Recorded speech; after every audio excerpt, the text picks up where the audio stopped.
Associative law of Boolean algebra. ये several variables के लिए, यानी दो से ज़्यादा वेरिएबल, तीन वेरिएबल के लिए या इससे ज़्यादा वेरिएबल के लिए there is no change in the results if grouping of expression is change.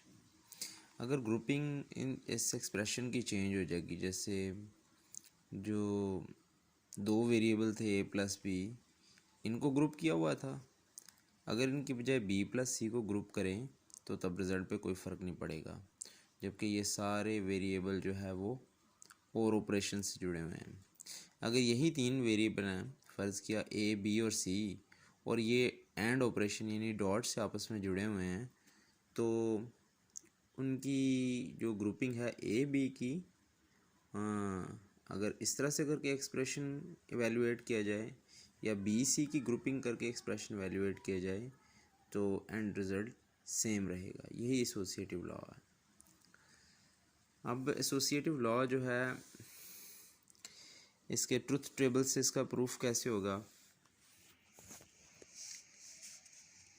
अगर हमारे पास तीन वेरिएबल हैं ए बी सी, तीन वेरिएबल हैं, तो इसकी जो पॉसिबल इनपुट्स हो सकती हैं वो 2⁻³ यानी 8 होंगी।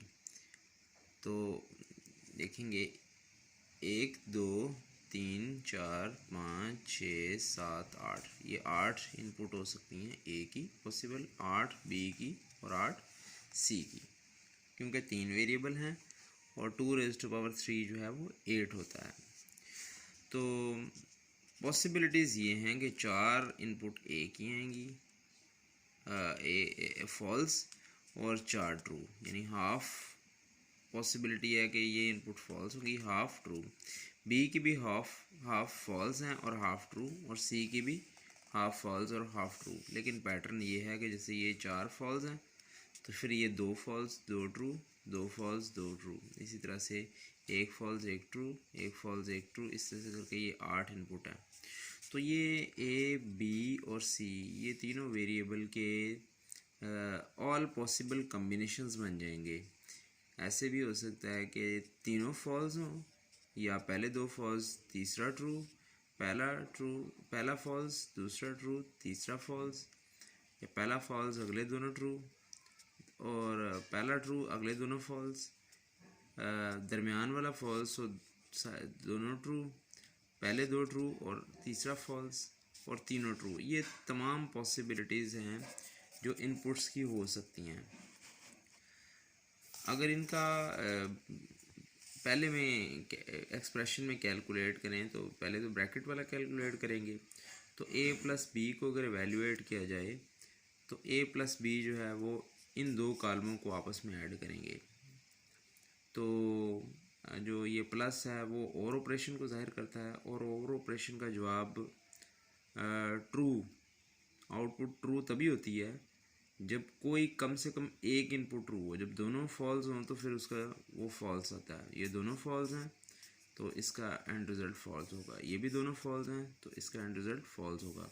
इन दोनों में से कोई एक भी ट्रू होगी तो एंड रिज़ल्ट ट्रू होगा, पहले ही ट्रू हो या दूसरी ट्रू हो, तो दोनों सूरतों में ए प्लस बी का रिज़ल्ट जो है वो ट्रू होगा।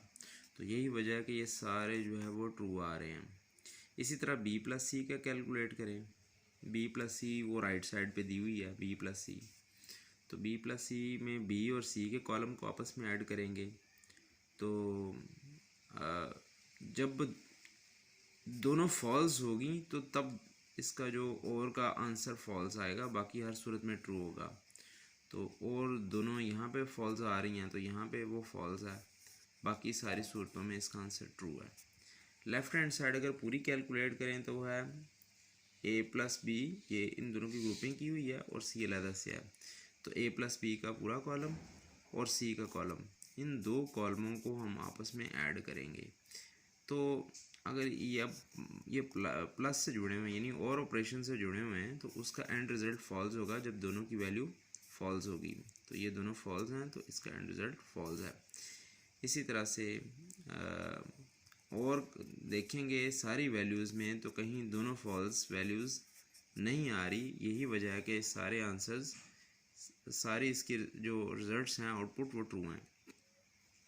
अब राइट साइड की बात करें तो राइट साइड में ए में बी प्लस सी जो है ये और ऑपरेशन के साथ लगेंगे।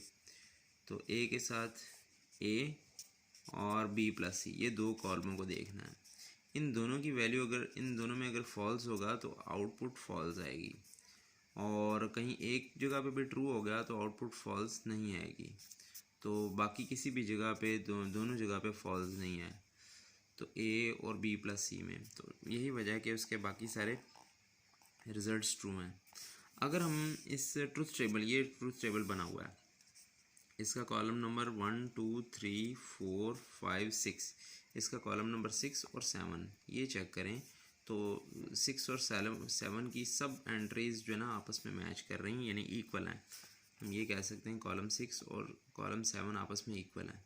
तो जब इनकी आउटपुट्स आपस में इक्वल हैं हर इनपुट के लिए, तो इसका मतलब है कि ए प्लस बी की ग्रुपिंग करें या बी प्लस सी की ग्रुपिंग करें, तो इस तरह से ये जो और ऑपरेशन से जुड़े हुए हैं ये आपस में एक्सप्रेशंस इक्वल हैं कि a plus b plus c is equal to a plus b plus सी।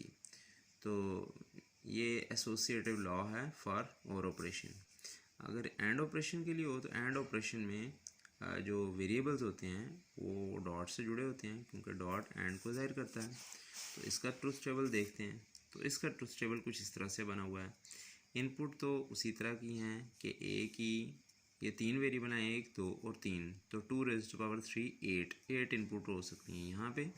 इसमें 4 फॉल्स लगा देने, 4 ट्रू लगा देने, फिर 2 फॉल्स 2 ट्रू 2 फॉल्स 2 ट्रू। यहाँ पे 1 false 1 true 1 false 1 true 1 false 1 true 1 false और 1, ये 8 टोटल ये वैल्यूज़, 8 टोटल ये वैल्यूज़, 8 ये वैल्यूज़ हैं। ये तमाम पॉसिबल कम्बिनेशंस हो सकते हैं इनपुट के। अब इनको डॉट से जोड़ेंगे तो ए का बी से डॉट करेंगे, यानी ए एंड बी। एंड में जो रिज़ल्ट होता है ना वो ट्रू होता है जब दोनों ट्रू हों, और में फॉल्स होता है जब दोनों फॉल्स हों, एंड में ट्रू होता है जब दोनों ट्रू हों। कोई एक भी बीच में फॉल्स है तो आंसर फॉल्स आएगा। तो यहाँ पे जब दोनों ट्रू हैं तो तब ये इसका ट्रू है। यहाँ पे भी ए और बी ट्रू हैं तो इसका वो ट्रू है। जब ये ए और बी ट्रू हैं तो ए डॉट बी का ट्रू आएगा। इसी तरह से जब ये ए और बी ट्रू हैं तो यहाँ पे ट्रू आएगा, ठीक है। बाकी दोनों ट्रू किसी भी जगह पे नहीं है, तो इसका मतलब है कि बाकी सारी आउटपुट जो है वो फॉल्स आएगी। इसी तरह से बी और सी को कैलकुलेट करेंगे तो बी के कॉलम और सी के कॉलम को देखेंगे। जब दोनों में ट्रू आएगा तो तब जो है वो बी डॉट सी का रिज़ल्ट ट्रू होगा। और ये आखिर में आ रहा बी और सी ट्रू, तो यहाँ पे ट्रू है। बाकी सारे ये बी डॉट सी के फॉल्स हैं। अब a dot b left side पे इस तरह से है, ए डॉट बी को सी के साथ डॉट किया, तो ए डॉट बी की सी के साथ डॉट निकालेंगे तो फिर ये लेफ़्ट हैंड साइड बन जाएगी। तो ए डॉट बी का ये रिज़ल्ट और सी का रिज़ल्ट देखेंगे। जब ये दोनों ट्रू होंगे तो फिर इसका ए डॉट बी का ट्रू आएगा, वरना ये फॉल्स आएगा। दोनों ट्रू इस सूरत में है तो यहाँ पे ट्रू है। बाकी दोनों रिज़ल्ट में किसी भी वैल्यू में दोनों ट्रू नहीं है, तो यही वजह है कि बाकी सारे इसके फॉल्स आ रहे हैं। इसी तरह से B dot C co dot करना ए के साथ, तो इन दोनों कॉलमों को चेक करना है। इन दोनों को कॉलमों को जब चेक करेंगे तो जब दोनों ट्रू होंगे, जैसे यहाँ पे और यहाँ पे ट्रू है, तो तब एंड रिज़ल्ट ट्रू आएगा, बाकी हर सूरत में फॉल्स आएगा। अगर इन दो कॉलमों को चेक करेंगे, ठीक है, ये वाला बी डॉट सी और ए को, तो किसी जगह पे भी दोनों ट्रू नहीं आ रहे। तो चूँकि दोनों ट्रू किसी जगह पे इकट्ठे नहीं आ रहे, यही वजह है कि उसका जो एंड की जो आउटकम है, आउटपुट या उसका जो रिज़ल्ट है वो सब फॉल्स हैं। सिर्फ आखिर में यहाँ पे ट्रू है और ये दोनों ट्रू हैं, तो फिर इसका एंड रिज़ल्ट ट्रू होता है। And operation